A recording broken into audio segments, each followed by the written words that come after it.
is hepatitis B? Hepatitis B is caused by the hepatitis B virus known as HBV. HBV spreads through blood, semen, open sores, wounds, or other bodily fluids. Causes liver inflammation that can, if it persists, cause lasting liver damage. Hepatitis B may be mild and acute, meaning short-term, or chronic, meaning it is a lifelong infection which may cause serious health problems like cirrhosis and liver damage. Children are more likely to develop chronic hepatitis B if infected. 95% of adults recover completely and do not become chronically infected. HBV spreads through the direct exposure.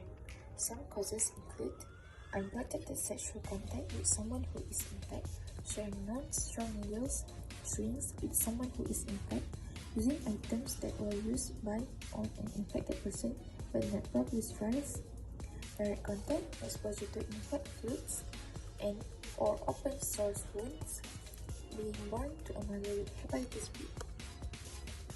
This virus transmitted through bodily fluid.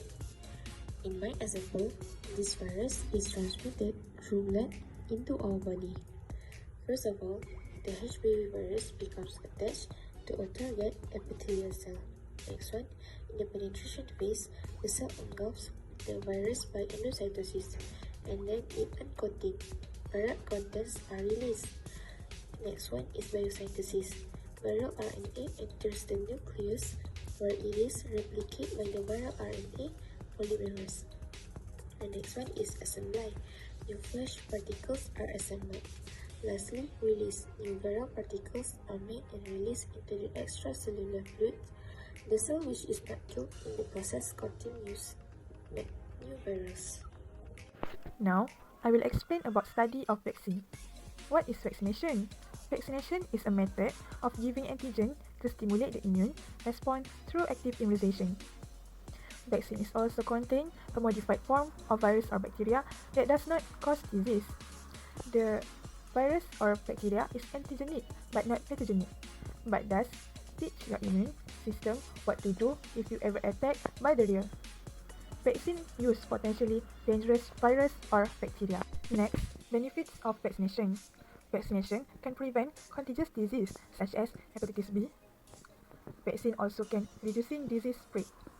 Vaccine also help stimulate the immune system to respond to the disease. As you can see at the slide, I have already illustrated how vaccine works in providing long-term protection. First, let's give vaccine hepatitis B and inject into the body through intramuscular injection.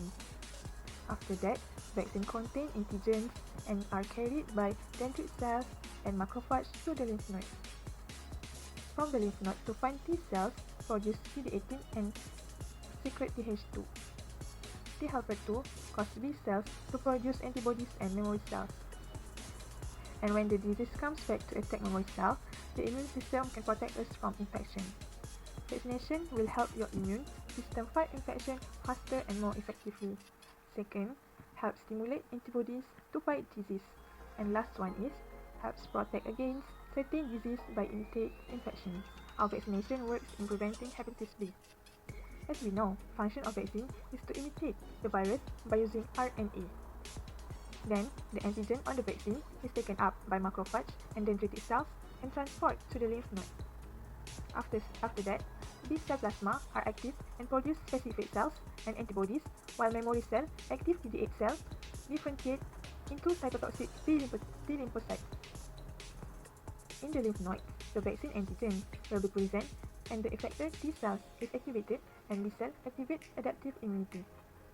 If that person meets the real pathogen, plasma cells and memory cells are triggered to fight the infection.